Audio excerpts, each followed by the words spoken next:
जानेंगे कि कैसे मौर्यन एम्पायर का फ्रेगमेंटेड हुआ था, मतलब छोटे छोटे पार्टों में टुकड़ी हुई थी उसकी किंगडम की, और किस तरीके से नई नई डायनेस्टी जो है वो हमारे इंडिया में आई थी। जैसे कि आज का टॉपिक है पोस्ट मौर्यन पीरियड। अगर हम इसकी टाइम पीरियड की बात करते हैं पोस्ट मॉडर्न पीरियड की, तो ये जो टाइम पीरियड था ये 200 BCE से लेके 300 BCE तक थी। मतलब 200 BCE से लेके ये 300 BCE तक था। इसको एज पर द हिस्टोरियंस इसको डार्क एज से भी डिनोट करते हैं। डार्क एज क्यों बोलते हैं इसको? क्योंकि इसमें यहाँ पे कोई भी इंपीरियल डायनेस्टी नहीं थी। इसको डिनोट करा जाता है डार्क एज से क्योंकि यहाँ पे कोई भी इंपीरियल डायनेस्टी नहीं थी। इंपीरियल का मतलब होता है साम्राज्यवाद। साम्राज्यवाद मतलब किसी भी एक डायनेस्टी का साम्राज्य नहीं था, ना उसकी एडमिनिस्ट्रेशन थी, ना उसकी सोसाइटी थी, ना उसकी इकोनॉमिक्स थी, और किसी तरीके से कोई भी साम्राज्यवाद के हमें इसमें इस चैप्टर में इस टॉपिक में कुछ भी सबूत नहीं मिलते हैं। तो हम जानेंगे कि किस तरीके से इस मॉडर्न पीरियड में अलग अलग डायनेस्टी आई। तो अगर हम बात करें तो जब अशोक ने बुद्धिज्म अडॉप्ट करा था तो उसके जो नेक्स्ट रूलर था बृहदत्त, उसको मार के नदन इंडिया में नई नई डायनेस्टी आई थी। लेकिन उससे पहले हम जान लेते हैं इस चैप्टर में हम कौन कौन सी डायनेस्टीज पढ़ेंगे और कहाँ कहाँ के रीजन में पढ़ेंगे। तो जब मौर्यन एम्पायर खत्म हुआ तो इंडिया के अलग अलग रीजन में अलग अलग डायनेस्टीज आई। जैसे कि अगर हम नदन इंडिया की बात करते हैं तो नदन इंडिया में उस टाइम पे फ्लरिश्ड हुई थी 2 डायनेस्टी। एक तो शुंग डायनेस्टी आई थी और एक आई थी कन्नवा डायनेस्टी, जिसने अपने रूल एक दूसरे को ओवर रूल करा और लास्ट में एक मेजर डायनेस्टी ने इनको खत्म कर दिया। अगर हम नॉर्थ वेस्ट की बात करते हैं, नॉर्थ वेस्ट इंडिया की बात करते हैं, तो यहाँ पे फर्स्ट टाइम हमारे इंडिया में ग्रीक का इन्वेजन हुआ था। मतलब ग्रीक्स आए थे जो कि बैक्टीरियन, जो कि अफगानिस्तान में एक जगह है बैक्टीरिया, वहाँ से बिलोंग करते थे, जो कि अपने आप को बैक्टीरियन ग्रीक बोलते थे। तो नॉर्थ वेस्ट इंडिया में वो डायनेस्टी फ्लरिश थी, जिसमें से मेजर डायनेस्टीज जो थी वो शाक्स थे, शाक डायनेस्टी थी, सीथियंस थे, सीथियन डायनेस्टी आई थी, सीथियन डायनेस्टी आई थी, तीसरी डायनेस्टी आई थी पार्थियंस डायनेस्टी आई थी,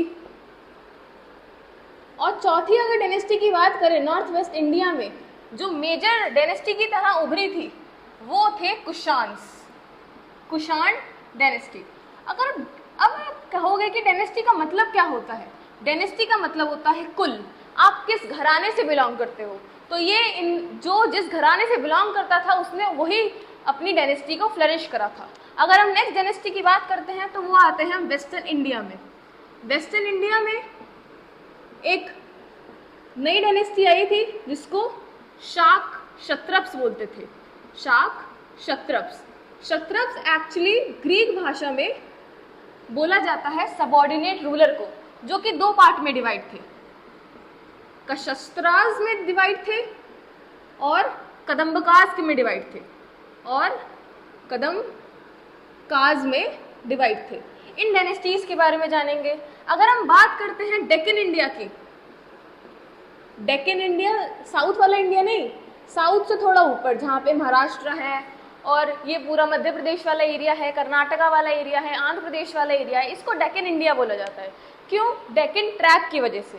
तो अगर हम डेक्कन इंडिया की बात करें तो उसमें एक नई डायनेस्टी थी जो कि मेजर डायनेस्टी थी, जिसका नाम था सातवाहंस, सातवाहंस डायनेस्टी।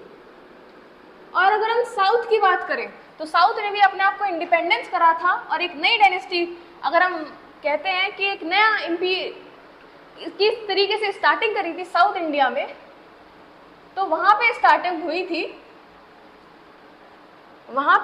हुई थी एक मेगालिथिक एज से। वहाँ पे पहले मेगालिथिक एज आई थी, फिर संगम एज आई थी, एंड देन आए थे 3 किंगडम्स में फॉर्मेशन। जिसमें हम 3 किंगडम्स डायनेस्टीज के बारे में पढ़ते हैं, जिसका नाम था Pandyas, Cheras and Chola dynasty.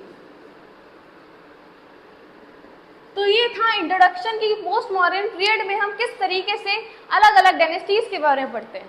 तो हम अपनी स्टार्टिंग करते हैं नदर्न इंडिया की डायनेस्टीज से। नदर्न इंडिया से हम अपनी नदर्न इंडियाज की डायनेस्टी से स्टार्टिंग करते हैं। तो अगर नदर्न इंडिया की डायनेस्टीज से हम स्टार्टिंग करते हैं, तो मैंने आपको बताया था अशोक ने जब बुद्धिज्म अडॉप्ट कर लिया था तो उसके जो सक्सेसर था बृहदत्त, उसके ही कमांडर इन चीफ ने उसको मारा, और जिसका नाम था पुष्यमित्र सुंग, और उसने नदर्न इंडिया में नॉर्थ वाले रीजन पे अपनी डायनेस्टी स्टार्ट करी थी, शुंग डायनेस्टी, जिसके जो हेड थे वो थे पुष्यभूति सुंग,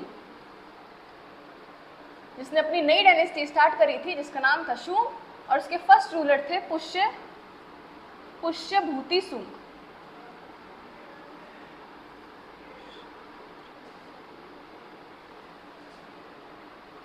पुष्यमित्र सुंग। तो अगर हम बात करें जो पुष्यमित्र सुंग थे, ये ओरिजिन से ब्राह्मण थे, मतलब अगर वर्ण की बात करें तो ये ब्राह्मण वर्ण से बिलोंग करते थे। क्यों? क्योंकि बहुत सारे हिंदू टेक्स्ट में इन्होंने अश्वमेध यज्ञ की प्रैक्टिस करी गई। अश्वमेध यज्ञ क्या होता है? अश्वमेध यज्ञ वो यज्ञ होता है, जैसे कि मैं आपको एक प्रोमिनेंट एग्जांपल बताऊं तो जो राम ने कराया था, जो लॉर्ड राम ने अश्वमेध यज्ञ कराया था, जहाँ पे घोड़े हवन कराया जाता है और वहाँ पे घोड़ा छोड़ा जाता है, और जो घोड़ा पूरी जिस टेरिटरी से होते हुए जाता है वो उस किंग की हो जाती है।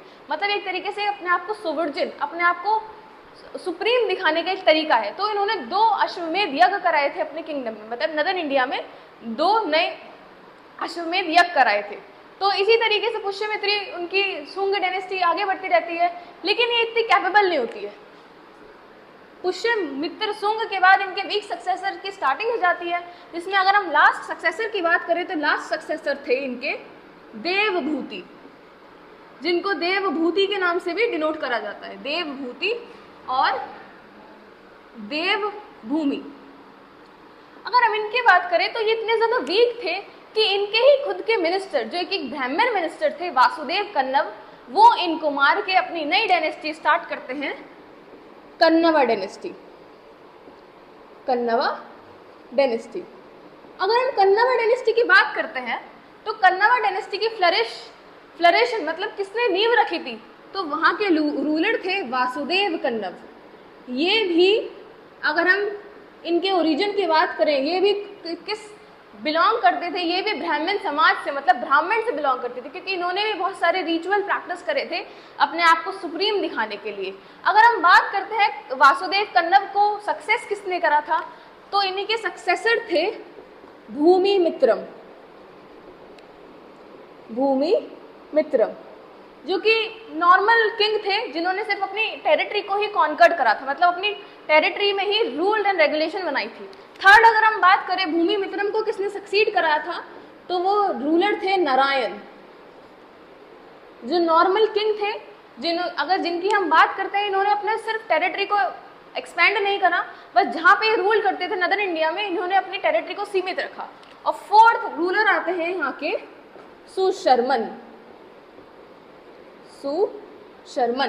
अगर हम सुशर्मन की बात करते हैं तो सुशर्मन जो थे वो थोड़े वीक रूलर थे कन्नव डायनेस्टी के, जिनको सातवाहन के सीमुख मारते हैं, और शुंग डायनेस्टी की और कन्नव डायनेस्टी पे एक नई डायनेस्टी की स्टैब्लिशमेंट होती है सातवाहन डायनेस्टी की।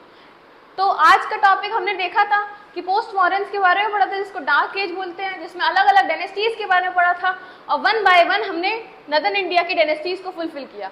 कल हम पढ़ेंगे नॉर्थ वेस्ट इंडिया की डायनेस्टीज के बारे में।